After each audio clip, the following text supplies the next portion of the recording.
ఓం నమ శివ శ్రీమాత్రే నమ. మిత్రులకి, శ్రేయోభిలాషులకి, అలాగే నన్ను ఇంతగా ఆదరిస్తున్న యూట్యూబ్ ప్రేక్షకులందరికీ కూడా పేరు పేరు ధన్యవాదాలు.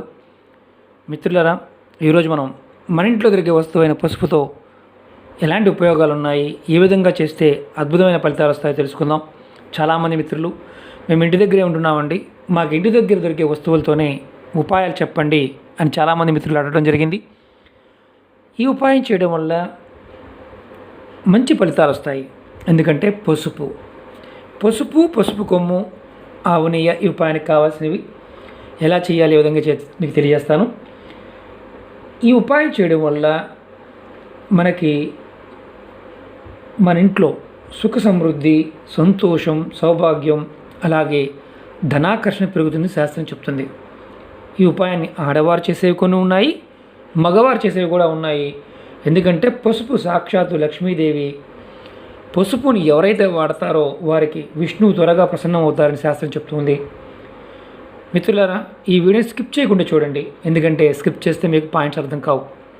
అలాగే మీకు ఈ వీడియో నచ్చినట్లు లైక్ చేయండి, నా ఛానల్ సబ్స్క్రైబ్ చేసుకోండి, గంట సింబల్ని యాక్టివేట్ చేసుకోండి, 10 మంది మిత్రులకు షేర్ చేయండి. చాలా చిన్న ఉపాయం, అద్భుతంగా పనిచేస్తుంది. ఎవరైనా సరే, మన ఇంట్లో ఉన్న ఆడవారు, ఆడపిల్లలైనా సరే, ఆడవారు ఎవరైనా సరే, శుక్రవారం రోజున మీ చేతిలోకి కొంచెం పసుపు తీసుకోండి. మీకు చూపిస్తాను. నేను ప్లేట్లో కలిపాను ఇంతకుముందు. పసుపు తీసుకోండి, కొద్దిగా చిటికెడు పసుపు తీసుకోండి. కొద్దిగా పసుపు తీసుకొని దాంట్లో కొంచెం ఆవు నెయ్యి కలపండి. ఆవు నెయ్యి లేదంటే మామూలు నెయ్యి కలపండి, ప్రాబ్లం లేదు. కలుపుకున్న తర్వాత మీ శరీరానికి, మీ ఒంటికి రాసుకోండి. స్నానానికి ముందు ఆవు నెయ్యితో రాస్తే అద్భుతమైన శక్తి కలుగుతుంది. ఇది శుక్రవారం నాడు చేయాలి. 7 శుక్రవారాలు చేస్తే చాలా అద్భుతమైన ఫలితాలు వస్తాయి. ఈ రాసుకున్న తర్వాత స్నానం చేయండి. ఈ ఉపాయాన్ని నెలసరి టైంలో కూడా చేసుకోవచ్చు. ఈ పసుపుని మనం సపరేట్గా పెట్టుకొని చేసుకుంటూ ఉండాలి. ఇలా చేయడం వల్ల కలిగే ఫలితం ఏంటంటే, మీకు మీ శరీరంలో ఉన్న, మీ మనసుకు సంబంధించిన ఏదైనా సరే భయంకరమైన ఆలోచనలు ఉంటాయి కదా, ఆలోచన తగ్గిపోతాయి. ఆవు నెయ్యితో కలుపుకొని శరీరానికి రాసుకోవడం వల్ల. ఇది ఆడవారు చేసేది, మగవారు చేసేది కాదు. ఈ ఉపాయాన్ని 7 శుక్రవారాలు చేస్తే చాలు, కంటిన్యూ చేయాల్సిన అవసరం లేదు. ఖచ్చితంగా మీ మనసుకు స్వంతన చేకూరుతుంది. మీ మనసు ఏదైతే ఇబ్బంది పడుతున్నారో, అతి భయంకరమైన ఇబ్బందులు పడుతున్నారో, మానసిక ఇబ్బందులు, వాటి నుంచి భయపడతారు. బయటపడి మంచి ఫలితాలు రావడానికి అవకాశం ఉంటుంది. అలాగే రెండో ఉపాయం, ఈ ఉపాయాన్ని ఆదివారం నాడు చేయాలి. మీరు ఆదివారం నాడు మగవారు కానీ, ఆడవారు కానీ ఎవరైనా సరే స్నానం చేస్తున్న నీళ్ళలో చిటికెడు పసుపు, ఇంత పసుపు వేసుకొని స్నానం చేయండి. ఈ ఉపాయం చిన్నపిల్లలు, పెద్దపిల్లలు అందరూ చేయవచ్చు. చేయటం వల్ల వచ్చే ఫలితం ఏంటి? మీరు ఏదైనా సరే మీ ఇంట్లో సమస్యలు, అలాగే సంతోషం లేకుండా ఉంటారు కదా, ఆ సమస్యల నుంచి సంతోషం మీకు వస్తుంది. సమస్యలు తొలగిపోయి సంతోషం మీకు వస్తుంది. అలాగే ప్రతి ఆదివారం చేయడం వల్ల లక్ష్మీదేవి కృప మీ మీద ఉంటుంది. పసుపు లక్ష్మీ స్వరూపం, అలాగే గురుబలం కూడా పెరుగుతుంది. చాలా చిన్న ఉపాయమే. అంటే చూడండి, పసుపు వాడటం వల్ల ఆరోగ్యానికి వాడుతుంటాము, కాస్మెటిక్గా వాడుతుంటాం, యాంటీబయాటిక్గా వాడుతుంటాం, కానీ తాంత్రికపరంగా కూడా మనం పూజల్లో వాడుతుంటాం. ఆయుర్వేదంలోనూ తాంత్రిక పరంగా కూడా దాన్ని ఆ రోజున కనుక మనం విధి విధానంగా వాడినట్లయితే ఆ ఫలితాలు ఎలా ఉంటాయో మనం తెలుసుకుంటున్నాం. ఆదివారం నాడు చేయడం వల్ల ఆడవారైనా మగవారైనా స్నానం చేసే దాంట్లో కొద్దిగా పసుపు, ఎక్కువ కూడా కాదు, చిట్టిగడి పసుపు ఏంటి చాలు, శాస్త్రానికి వాడుకోవడం అంతే. ఖచ్చితంగా మీకు లక్ష్మీదేవి కృప మీ మీద ఉంటుంది.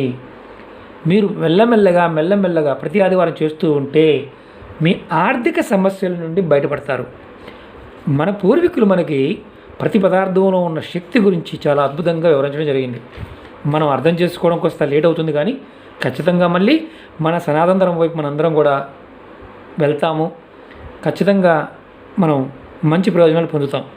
అలాగే మూడో ఉపాయం, ఏదైనా శుక్రవారం ఉదయాన్నే మీరు స్నానం చేసిన తర్వాత లక్ష్మీ అమ్మవారికి పూజ చేసుకోండి.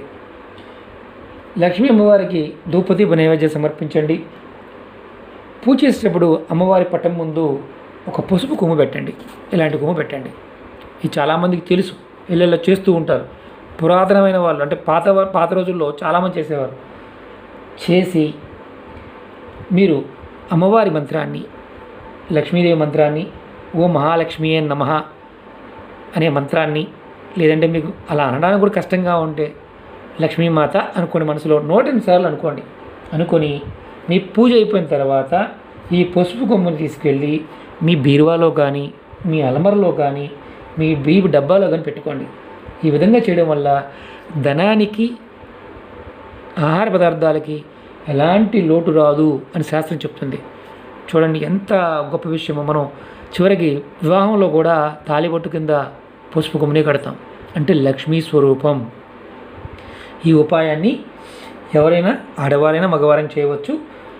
నెలసరి టైం ఉన్నప్పుడు మాత్రం చేయకూడదు. శుక్రవారం ఉదయాన్నే స్నానం ముగించుకున్న తర్వాత లక్ష్మీ అమ్మవారి పూజ చేసి ధూపదీప నైవేద్యం సమర్పించిన తర్వాత అమ్మవారి మంత్రాన్ని 108 సార్లు అనుకొని అమ్మవారు తలుచుకొని ఈ పసుపు కొమ్మ తీసుకెళ్ళి అలమరలో కానీ, పీపి డబ్బాలో కానీ, లాకర్లో కానీ పెట్టుకుంటే చాలు, అద్భుతమైన ఫలితాలు చూస్తారు. ధనానికి సంబంధించి ఎటువంటి దోషం అనేది లేకుండా ధనం వస్తూనే ఉంటుంది. అలాగే సమస్య కూడా ఉండదు. అలాగే 4వ ఉపాయం, ఇది పౌర్ణమి రోజున చేయాలి. పౌర్ణమి రోజున సాయంత్రం 6 గంటల తర్వాత పసుపు, కొంచెం ఆవు నెయ్యి లేదంటే మామూలు నెయ్యిని కలిపి సాయంత్రం పూట మీ ఇంటి మెయిన్ దర్వాజా ఏదైతే ఉంటుందో దాని మీద 3 స్వస్తిక్ గుర్తులు వేయండి పసుపుతో. అంటే ఆవు నెయ్యి అయితే శ్రేష్టం, మామూలు నెయ్యి అయినా పర్వాలేదు. ఇది పౌర్ణమి రోజు చేయాలి. ఇది గుమ్మం బయట, లోపల పక్కన కాదు, బయట పక్కన వేయాలి. ఇలా చేయటం వల్ల ఏంటి ఫలితం అని చాలామంది అనుమానం రావచ్చు. ఇది వేసిన తర్వాత మీరు గుమ్మం బయట దీపం వెలిగించండి. సాయంత్రం 6 తర్వాత అటుపక్క ఇటుపక్క మన దీపావళికి ఒత్తులు వేస్తాం కదా, 2 ఒత్తులు, అటుపక్క 2 ఒత్తులు, ఇటుపక్క 2 ఒత్తులు వేసి దీపం వెలిగించండి. ఇలా ప్రతి పౌర్ణమికి మీరు చేస్తూ ఉంటే గుమ్మం మీద చక్కగా పసుపుతో స్వస్తికి వేసి కింద మీరు దీపం పెట్టినట్లయితే కనుక మీకు ఇంటిలో ధనవృద్ధి కలుగుతుంది. అంటే మీరు చేసే ప్రతి పనిలోనూ ధనవృద్ధి బాగా కలుగుతుంది. అలాగే ఆడవారు ఎవరైతే ఉంటారో వారికి లక్ష్మీకారకం, అంటే వారి చేతి ద్వారా 1 రూపాయి తీసుకున్నా 10 రూపాయలు వృద్ధి చెందుతుంది అని శాస్త్రం చెప్తుంది. ఇంటిలో ఉండే ఏదైనా సరే దోషాలు ఉన్నా సరే తొలగిపోతాయి అని శాస్త్రం చెప్తుంది. ఎక్కువ కూడా అవసరం లేదు మిత్రులారు, కొద్దిగా కొంచెం చిన్న స్వస్తికనే వేయండి, ఖర్చు ఏదేం కాదు. అలాగే ఈ ఉపాయాన్ని నెలసరి టైంలో మాత్రం చేయకూడదు. ఈ ఉపాయం మామూలుగా ఎవరైనా చనిపోయి 15 రోజులు అయిందనుకోండి, పెద్ద గర్భం అయ్యే వరకు ఓకే, వెయిట్ చేయండి, ప్రాబ్లం లేదు, ఆ తర్వాత చేసుకోవచ్చు. అలాగే మెయిన్ ఇంకోటి ఏంటంటే, ఎవరైనా సరే మనం వేసవికాలం వస్తుంది, కొత్త కుండ తెచ్చుకుంటూ ఉంటాం ఇంట్లోకి. కొత్త కుండ తెచ్చుకొని మంచినీరు తాగడానికి తెచ్చుకుంటాం. ఎవరైనా సరే కొత్త కుండ తెచ్చుకున్నప్పుడు ప్రయత్నపూర్వకంగా పసుపు, నెయ్యి కలిపి స్వస్తికి వేసి ఆ కుండ మీద వేసి గనక వాటర్ దాంట్లో పోసి తీసుకుంటూ ఉంటే మీ ఆరోగ్యం బాగా మెరుగుపడుతుంది. చాలా చిత్రంగా అనిపిస్తుంది కదండి.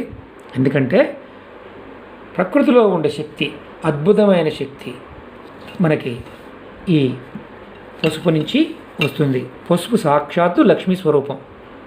అలాగే మన నిత్య జీవితంలో ఒరిజినల్ పసుపు కొమ్ములతో చేసిన కుంకుమ దొరుకుతుంది. ఆ కుంకుమను కనుక మీరు బొట్టుగా పెట్టుకుంటూ ఉంటే ఎవరైనా ఆడవారైనా మగవారైనా సరే అద్భుతమైన లక్ష్మీ కటాక్షం కలుగుతుంది. ఈ పసుపులో అంత శక్తి ఉంది. మిత్రులారా, చాలా వరకు మన దగ్గర పసుపు కూడా కల్తీగా దొరుకుతుంది. మీ దగ్గరలో పసుపు కొమ్ములు తీసుకొని పసుపు కొట్టించి కూడా ప్రయత్నం చేయండి. ఈ సెలవులు అయిపోయిన తర్వాత అయినా ప్రయత్నం చేయండి. ఖచ్చితంగా మీ ఇంట్లో లక్ష్మీదేవి స్థిరంగా ఉంటుంది. ఈ ప్రయోగపూర్వకంగా మన పూర్వీకులు మనకు చెప్పింది మిత్రులారా, ఆచరించండి, మంచి ఫలితాలు పొందండి. మీకు నెక్స్ట్ వీడియోలో మన వంటగదిలో ఎలా ఉండాలి, ఎలా ఉండకూడదు మీకు నేను చెప్తాను. మన చాలామంది అక్కచెల్లెలు అడిగారు, వంటగదిలో ఏమి ఉండకూడదు, ఎలా ఉండాలి, ఏం చేస్తే మంచి ఫలితాలు వస్తాయి, అది కూడా మీకు తెలియజేస్తాను. ఓకే మిత్రులారా, మీకు ఈ వీడియో నచ్చినట్టు లైక్ చేయండి, నా ఛానల్ సబ్స్క్రైబ్ చేసుకోండి, గంట సింబల్ని యాక్టివేట్ చేసుకోండి, 10 మంది మిత్రులకు షేర్ చేయండి. ఓం నమః శివాయ, శ్రీమాత్రే నమః.